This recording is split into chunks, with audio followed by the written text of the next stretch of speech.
Hi there, my name's Robert. I'm from London, England. Welcome to my YouTube channel. This evening I'm going to be talking through the current state of play in the US presidential election, which I'm sure you'll all know is coming up on the 3rd of November, which is just under 2 weeks from today. Coming from the UK, this video is going to be aimed primarily at my fellow UK citizens who may not be as familiar as people in the States with how the presidential election works. But that said, the video is open to all, and I would be more than happy for any feedback from my cousins across the pond in particular.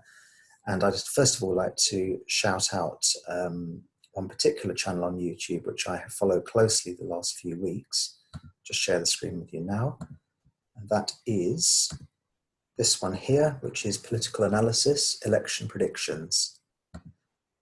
And what that channel does is it takes the polling averages from 538.com, which is a poll of polls, if you like, run by Nate Silver in the States, which aims to predict or aims to reflect the current state of play in each state, and from there to predict what might happen based on polling trends, who's going up, who's going down. Now, the way it works in the US is in some ways similar to our general elections in the UK. In the UK, it's a first past the post system, and we have 650 seats. So in each seat, in each local area, there is, if you like, a mini election with candidates from all of the main parties and some smaller parties as well. And whoever receives a plurality of the votes, which is more votes, not over 50%, but the highest number of votes of any candidate, is duly elected. Now in the UK, there is a big discrepancy between the size of the various seats. The biggest in the UK Parliament is around 113,000, which is the Isle of Wight, and the lowest is in Wales. I forget the name of the seat, but it's about 48,000. And even in the UK, even in England, the smallest seat is 55,000 in Stoke-on-Trent Central, which is under half of the Isle of Wight. So as you can see, not all votes are created equal. In the United States, the system is a little fairer in that for the presidential election, the US is divided up into 538 electoral votes, which are apportioned to each of these states, and there are just over 50 of them, excluding Washington, D.C. and a couple of congressional districts, which are an anomaly in two states. They are based on the most recent census, which in the States was 2010, so there's another one coming up. So already the figures are a decade out of date. But the way it works is that each state receives a number of electoral votes out of the 538, which is proportional to its population, as at the most recent census, plus 2. And the plus 2 relates to the fact that in Congress, each state, regardless of size, automatically gets two representatives. So you can see immediately that the smaller the state, the proportionally more power it has in the Electoral College, because each state is guaranteed a minimum of 2. In fact, they're guaranteed a minimum of 3. So, for example, it's been noted by a number of commentators that each electoral vote in the state of Wyoming, which is one of the, if not the most sparsely populated state, has one electoral vote for 193,000 citizens, whereas in California, is one electoral vote for 718,000. Now that is an extreme example. Generally speaking, the states have proportional weight to their size, their population. However, the smaller states tend to have a little bit more weight for the reasons I've explained. Washington, D.C., being the capital, has an allocation of 3. Now, moving on to the spreadsheet which I have been running the last few weeks, this is actually originated in 2016, the infamous election of 2016, when Hillary Clinton won a majority of the popular vote across the states by over 2 million, however lost in the Electoral College by something like, I believe it was around 80 electoral votes.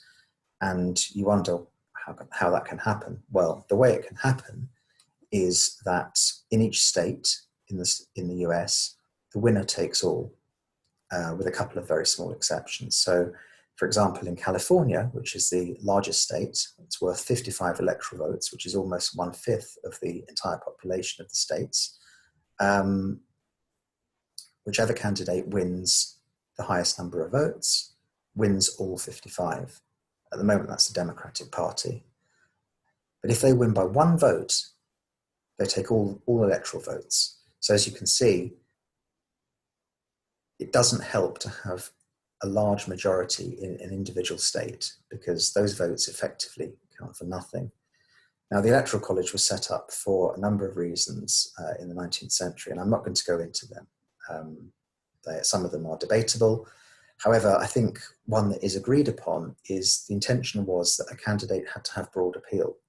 A candidate couldn't, for example, just concentrate on cities by giving them, say, a tax break. That candidate had to have broader appeal.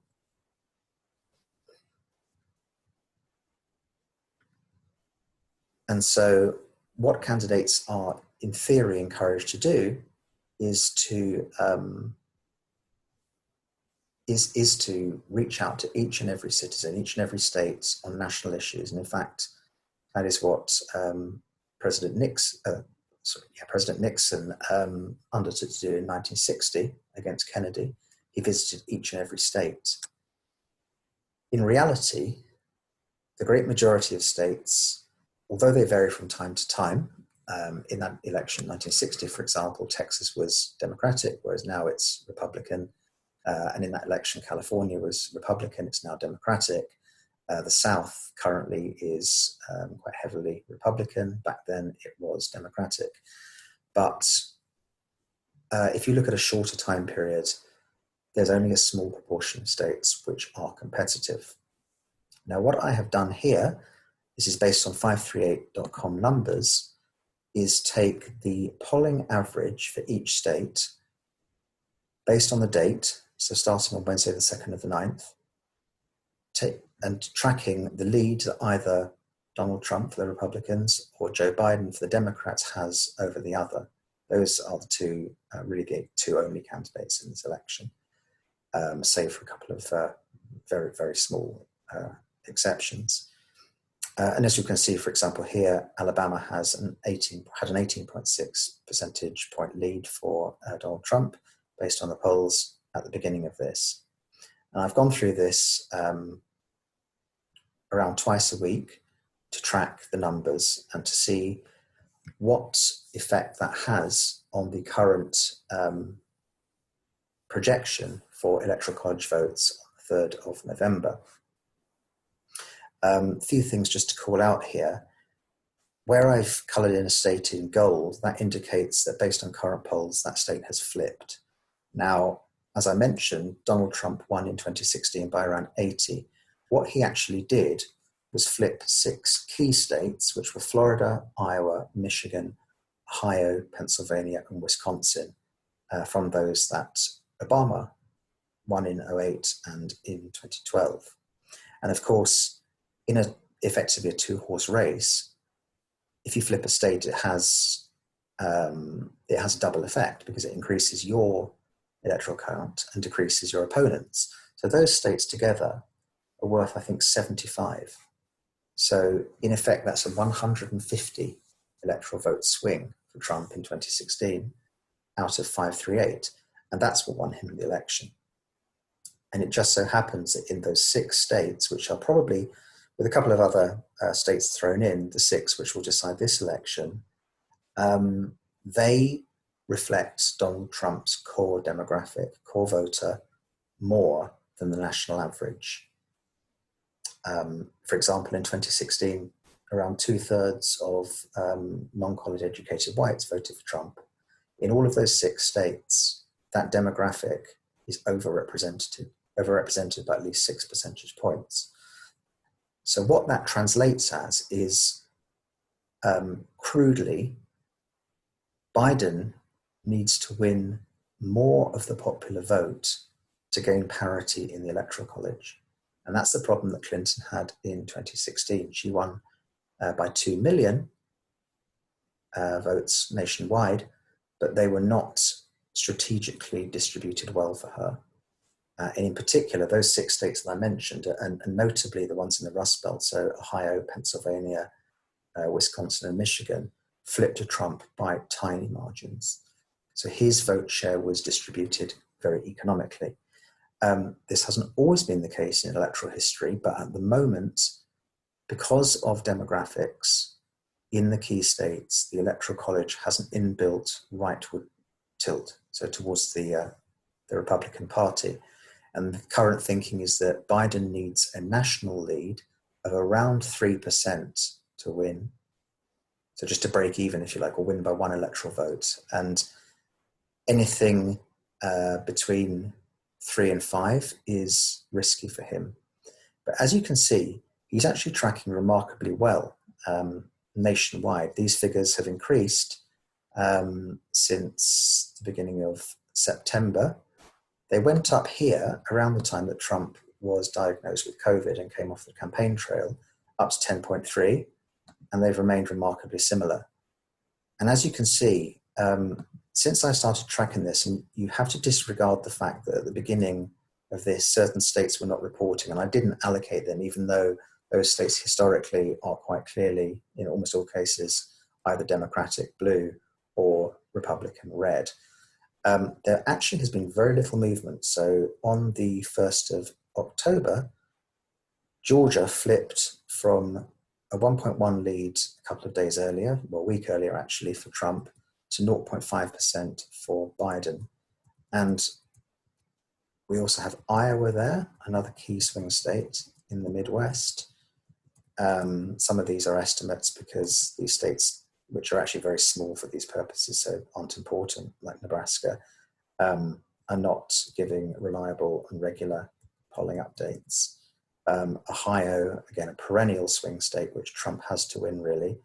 No Republicans ever won the White House without winning Ohio. And I believe the last candidate of either party to win the presidency without Ohio was JFK in 1960. So that is a key state. But as you can see, there's very little gold on this map. Some of these haven't yet swung, but are highlighted for my reference in gold. And the reason for that is, quite famously, the polls did not predict a Trump victory in 2016. In fact, 538 is, I think, the most conservative of all the polls, and it still gave Clinton something like a 72% chance of winning. Now, this time round, the pollsters have, so they say, undertaken a number of checks and balances to try to correct what happened in 2016. For example, they have weighted the value of a citizen that they ring up who says that they are going to vote for Trump, because, quite crudely, educated voters, particularly educated white voters with college degrees, are more likely to vote Democratic and are more likely to pick up the phone. So that is something which has been done to try to improve the accuracy of these polls. There is also the argument that there is a shy Trump syndrome from 2016, which is where people don't admit that they're going to vote for Trump. However, that has been called into question because, for example, if you took an online poll, which is in some ways more anonymous, there's not a huge amount of difference between the way those played out and the telephone polls.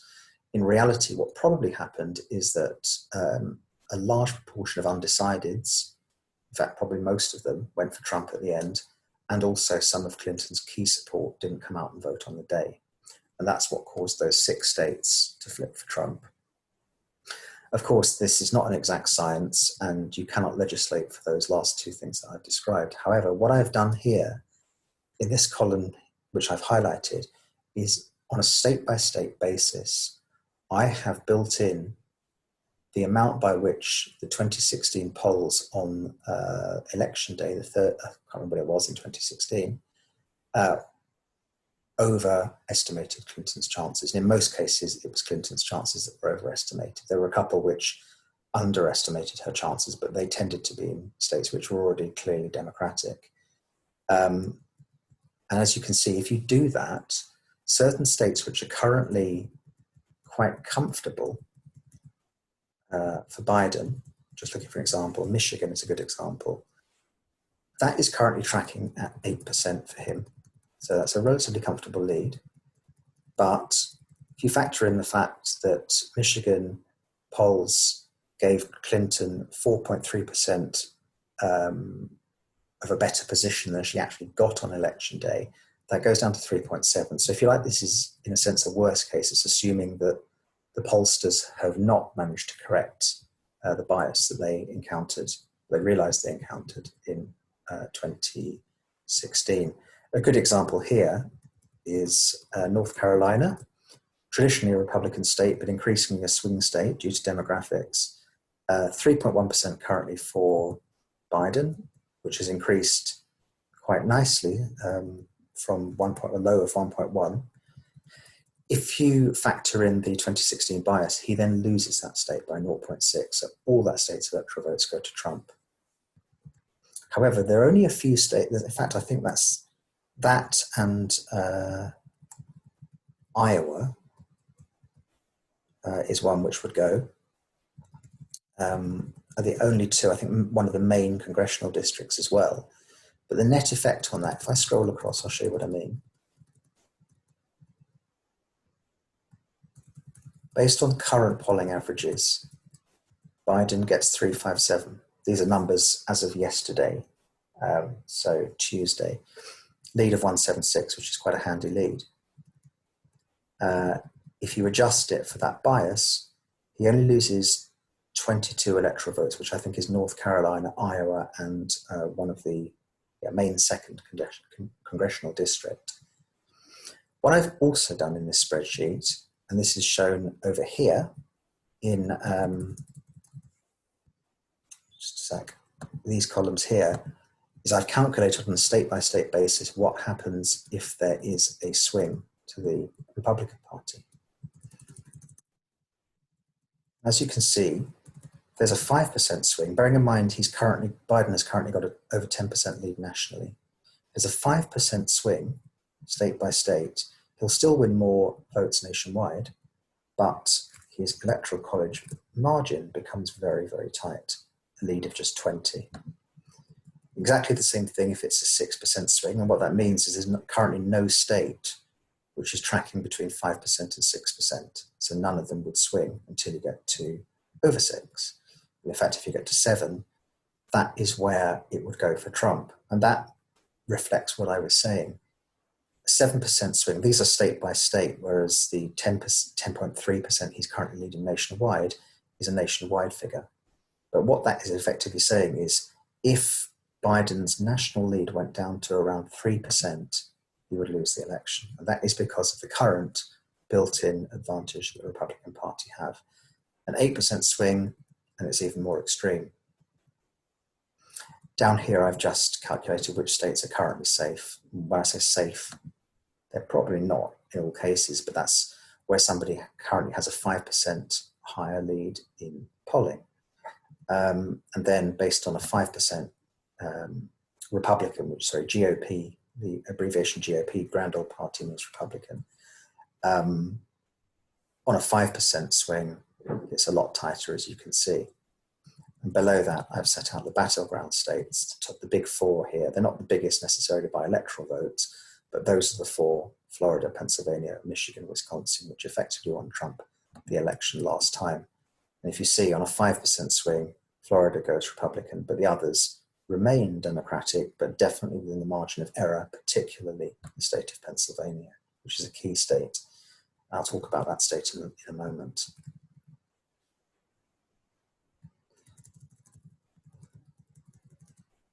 One thing I ought to mention now, and I will just share the screen with you, and this is to 538.com. You You can see that screen there. Biden is currently tracking at 0.9% here.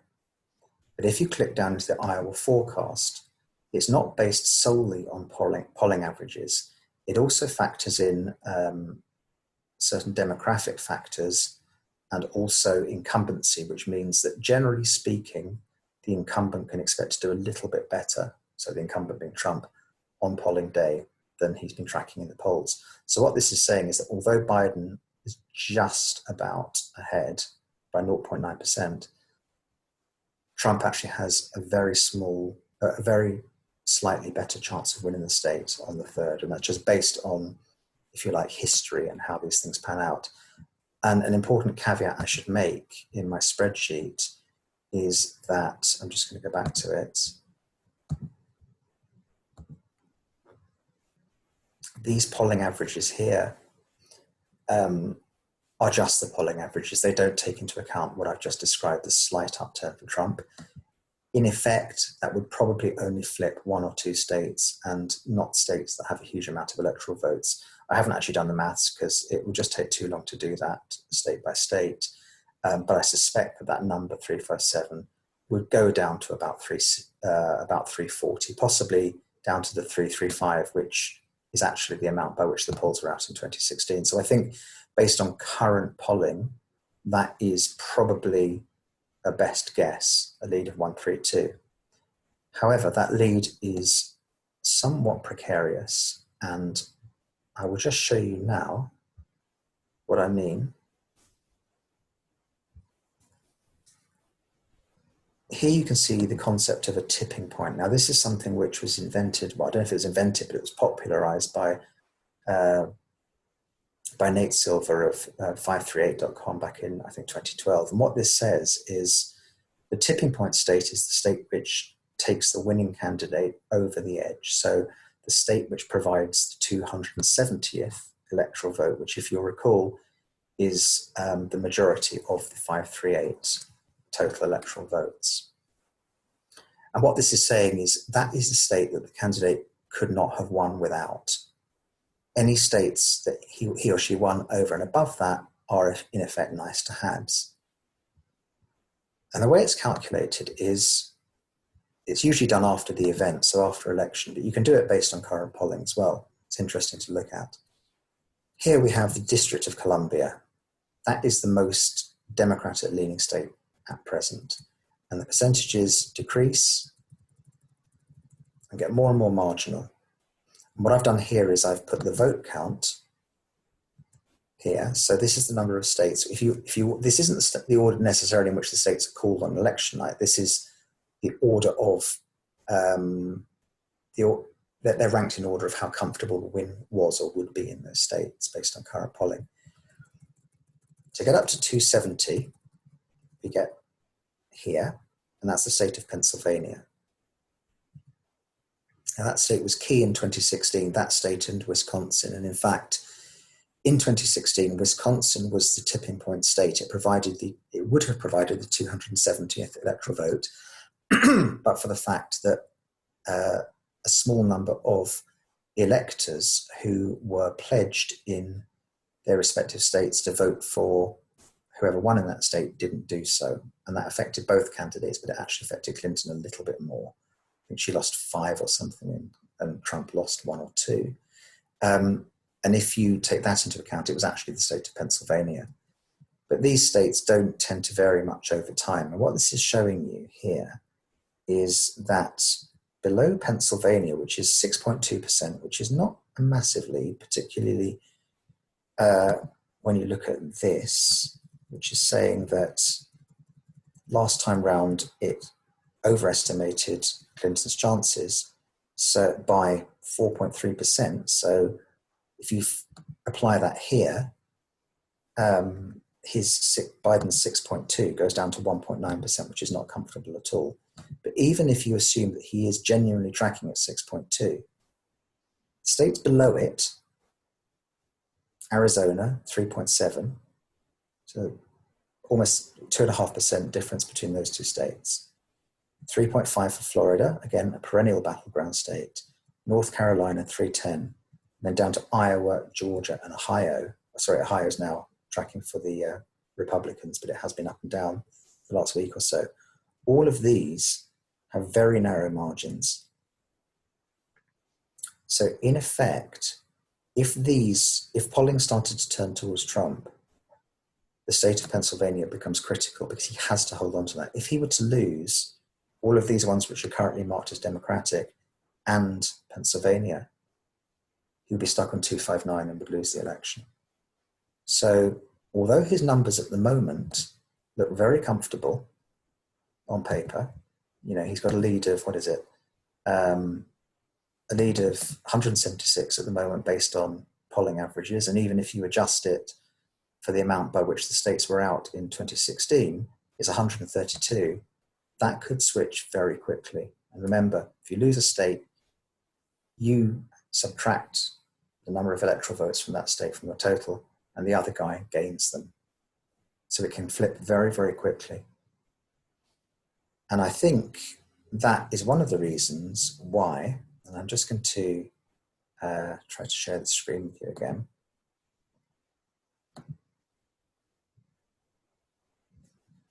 That's not working, but anyway, if you look at the current betting odds, what they say is that Biden has around a 2 in 3 chance of winning, and Trump has a 1 in 3.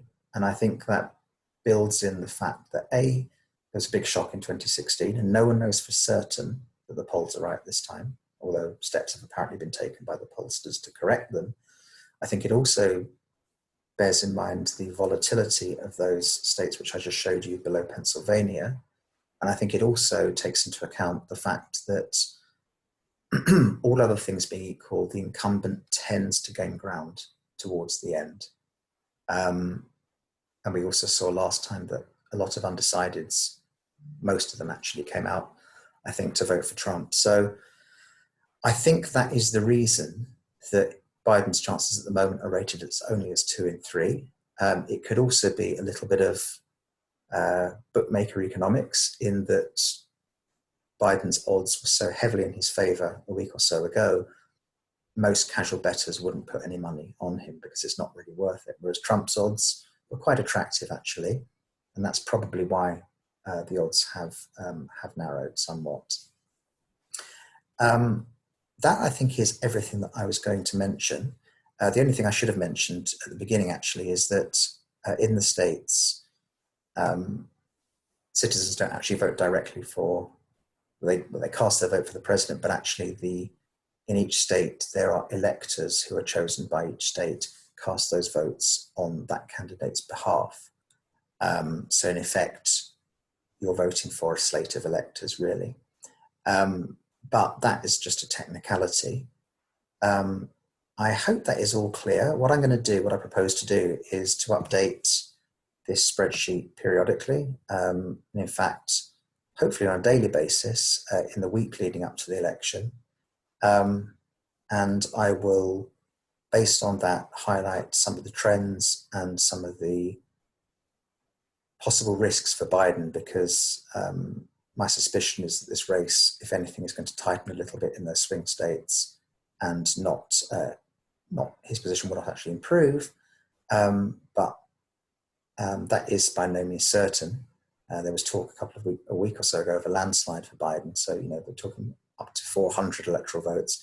I don't think that will happen, but at the moment, my conclusion would be he's in a strong position, but not an unassailable position, and he does need to ensure that he maintains that lead and gets the core vote out, which in some, up to an extent, deserted Clinton, particularly in the Rust Belt, the upper Midwest, so Michigan, Pennsylvania in particular, Wisconsin, Florida, he's possibly doesn't actually need, but certainly if Trump does not win Florida, it's a very difficult path for him to win the election.